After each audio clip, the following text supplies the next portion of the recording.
Hello mga stories, welcome back sa ating content. Bago ko dito, bago ako basa ng isang post nito, paalala lang sa inyo no, na ito ay isang hindi angkop sa mga bata. Itong manonood na to, lalo na sa YouTube channel na to. At ilalagay ko, i-restrict ko ito sa itong video na to ng 18 pataas. So, much better na nilagyan ko na lang restricted to 18 plus. So ito ay pang lang to sa mga ito ay para sa mga medyo open-minded at saka yung mga para sa mga matanda na 18 pataas. Yun lang ko at saka yun yan. Gabay lang sa viewer discussion. So let's go! Ito galing ito sa advice page. Sabi niya, sex lang ba ang habol niya? Okay, so ito, problem/goal. Hello, 20 male, so lalaki to. At may GF na 20 female din. Minsan nagwa-wonder ako if sex lang ba ang habol niya sa akin or ginagamit niya lang ako. So, ito. Nung nagbago-bago lang kami, parang hindi na siya sobrang interesado sa akin hanggang sa one time, nagpunta ako sa house nila and may nangyari sa amin. Siya yung nangyayari that time, wala akong sinasabi sa kanya na kahit ano kaya kaya nagulat talaga ako kasi siya pa nag-aya. Then ayun, simula nung nangyari sa amin, parang nag-iba yung lahat. Parang mas interesado siya sa akin basta nag-iba ang lahat sa kanya. Hanggang sa naulit-ulit ang nangyari, most of the time siya lagi ang nag-aaya at ako pag din naman di ko lang talaga mag-gets yung part na siya lagi ang nag-aaya sa amin. So, and siya na palagi nagpupunta dito sa house, imbis ako nagpupunta sa kanila, minsan nakakarating na pagkarating pa lang niya dito, papahinga lang siya ng saglit, tapos inaya niya agad ako mag-sex. Oh my God. Walang baby talks man lang o parang cuddle o what? Palaging ganun pag nagpupunta siya, palaging gusto makaisa.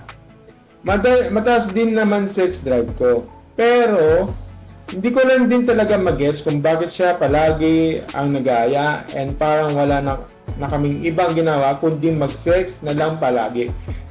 Kaya minsan napapaisip talaga ako kung sex lang talaga ang habol niya sa akin. So, pero sinasabi naman niya na hindi naman daw yun ang habol niya sa akin.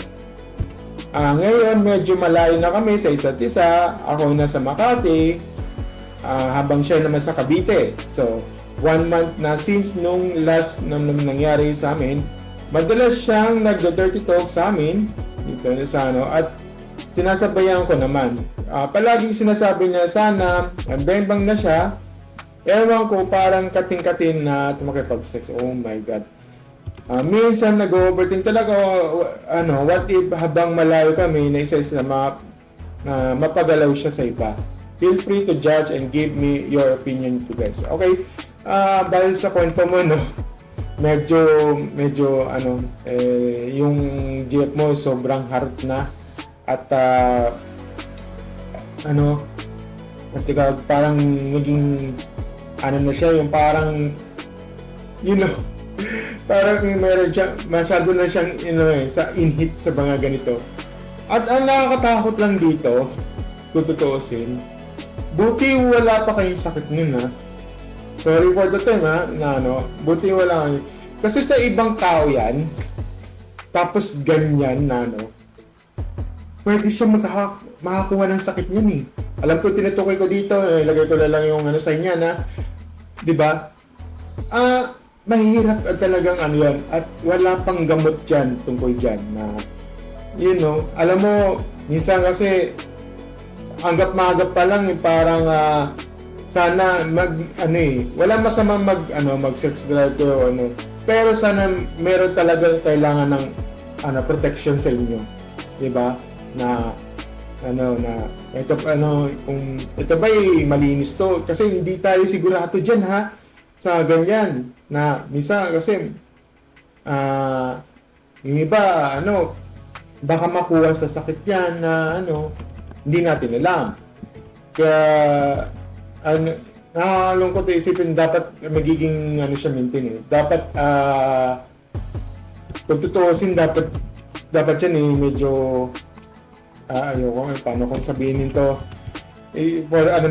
parang kailangan na siya ng, kontrolin yung sarili niya. So yun, pwede yun, kontrolin yung sarili niya.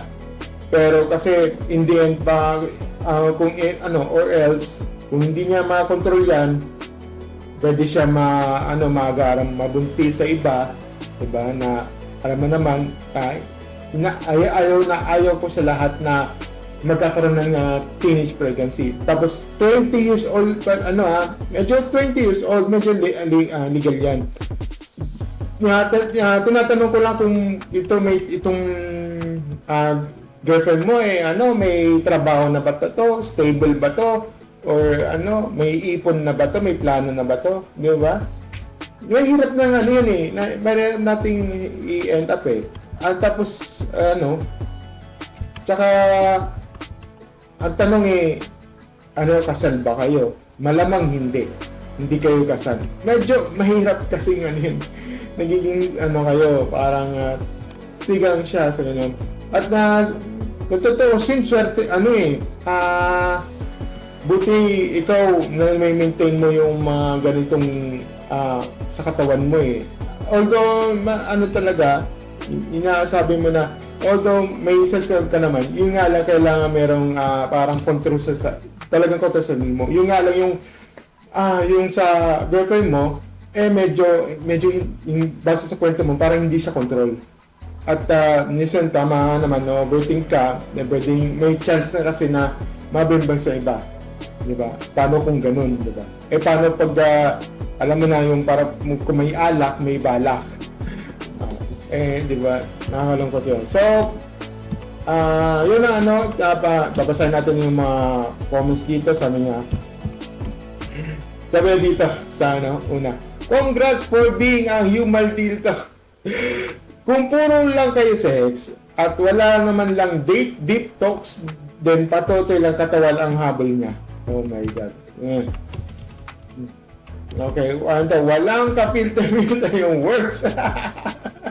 Oo nga Kaya ako nilagyan ko, nilistик ko na ako na mismo na mag-resec 18 pataas na to diba? Grabe human deal to, parang walking and talking sex doll bro. Curvy age yung kasi high libido. Yeah, if you don't feel like she making effort know more about you, then you feeling etc. Parang hindi naman legit relationship. More interesting question. Now, once you know, anong gusto mo? Laban o bawi? Ito, dito, nag-reply, nagde-dates naman kami, pero sinabi niya na may gusto raw niya magstay sa house kasi tinatamad siya maggala. Bakit? Hindi siya hindi siya parang outgoers, di ba? Ngayon, eto, ginagawa niya sa bahay, puro sex lang. Anong ginagawa sa bahay? Puro sex lang, wala man lang cuddle, kwento deep talk, let's talk about future. Yun nga yung parang problem, parang more on sex drive yung ginagawa, wala man lang plano. Di ba? Grabe, eto nakakabasa lahat yung parang wala siya sa control yung ganito. Pwede siya dito pwede siya, alam mo, wag naman sana, pag nabembang sa iba, tapos nakuha ng sakit, ano mangyari? Pwede siya, mawala, parang ma-depress o siya. Yan yung kinakabasa lahat di ba? She's not that into you, bro. Says, this are ringing a bell to you, OP. Try to read your reply again. If you don't know much how each other, deep talks na naging human dildo lang si OP. Ito, sabi niya, forget about the bias roles like who should initiate sex better or hater. Wala naman sa gender yan. The point of all is you enjoy sex. That is maybe love language na yan. Kaya we don't know, ang ipapayo ko lang sa'yo is huwag mong buntisin. Protection, condom. Yan yung tinabi ko kanina. Oh, huwag mong buntisin. Alam mo naman, iniiwasan natin ang teenage pregnancy. Diba? Ang dami nagiging mga minor de edad na bubuntis, man. Dapat piniprevent natin to. You know. Protection condom, lahat ang gawin nyo. Always check when HIV yun, yung HIV STD. Yan, yung mga ganyan. Sexually transmitted disease, lahat kumakalat yan. Di mo alam kung ano, di mo ka nasisiguro dyan. Dapat meron kang protection para dyan. Di mo naman alam kung ikaw lang ba ano yun, di ba? There's not at the point na ini-enjoy naman nila yung pag-sex. Sabi ni Opie, mataas sa sex yun. Yun lang ang madalas ginagawa at namumuhang sex lang nga ba lang yun. Oo nga, na ano, good. Dapat sana, naiintindihan ko naman na ano eh, na madalas na ginagawa na namumuhang, maganda yun. Yung nga lang, kailangan maging ano tayo, parang maintain lang, di ba? Medyo kailangan natin ng plano sa buhay. Di ba? Plano sa buhay. Hindi lang ang mga sex vibe ay talaga solusyon. Isa na raos. Naintindihan ko naman sa ganyan. Pero sana maging kayo na sana maging tao dito parang protection sa ganyan. Yung maintain yun. Kasi once, wag lang dumating sa hantong na mabuntis. Diba? Mahirap yan. Tapos sinabi dito, 20 years old, female, tigka 20 years old kayo. Tapos wala pa yung plano. Kung may plano man lang, dapat planado yan. Diba? That's not the point. I-enjoy nila yung sex. Hindi. And also naman, kung sex lang habulin yun, nag-enjoy naman, we would agree na may idea. Hindi naman pointless yung advice ko. Huwag niyang buntisin na, hindi yung pointless yung advice yun na huwag niyang buntisin na maging curious at the age and age. Kasi sabi nga nyo, nag-o-opportunity, baka pag-sex siya sa iba. To migrate in which with this pregnancy diseases, di mag-protection. Simply, hindi yan. Hindi yan. This is not the point. You look at the emotional value attachment standpoint. It looks at the protective, proactive, and practical standpoint. So, the thoughts ko regarding this, what matters is enjoy nyo lang yung judging, kung issue lang yun yung frequency, time to set up, na hard to talk, just in maraming pwedeng mabago between you two, and nagsimula na yun. But at the same time, don't worry about it kung malakas maganda man blood yung dalawa, kasi kayo lang din naman nakakalam yan. Di ba? Ito sabi niya, balik yung nararamdaman ng OP, nakakailan ng tricky naman ang ganyang sitwasyon, lalo na kung puro sex ang walang deep connection. Pero kung preno din yung mga feeling words mo, lalo na paalala ko sa yung girlfriend, sinabihan mo na parang kating-kati, hindi na nakipag-sex, parang hindi mo siya binavalue. Once siya, pero yun nga, medyo, parang hindi niya binavalue yung ganyan. Alam mo, minsan kasi kailangan mo na maintain sa kanya. Dapat, kung isik, kung di talaga kontrolado yung kanyang pagsisikip. Medyo magpatingin siya sa hindi naman sa sa mental. Kailangan medyo man ang advice sa mga professional advice sa kanya. Medyo pag hindi siya if ever na hindi siya makontrol sa sarili niya, gusto ko gusto ko na talaga, tiga na ako, ganyan. Mag-seek ka na lang sa professional help, okay? Lalo sa mga malakas ang sex drive. Sana siya, diba? Ito masabi ko, pag hindi mo control, na lang, maghanap ka na lang ng mag-seek ka na lang ng professional advice sa mga doktor, ganito. Para at saka kailangan ng plano Kahit yung mga psychiatrist na, nandiyan sa psychiatrist, pati OB-GYN, kailangan pa-check up mo muna siya. Tapos sa psychiatrist, dapat medyo, kasi yung sa brain cell medyo ano na siya na hindi na siya yung parang normal para dahil.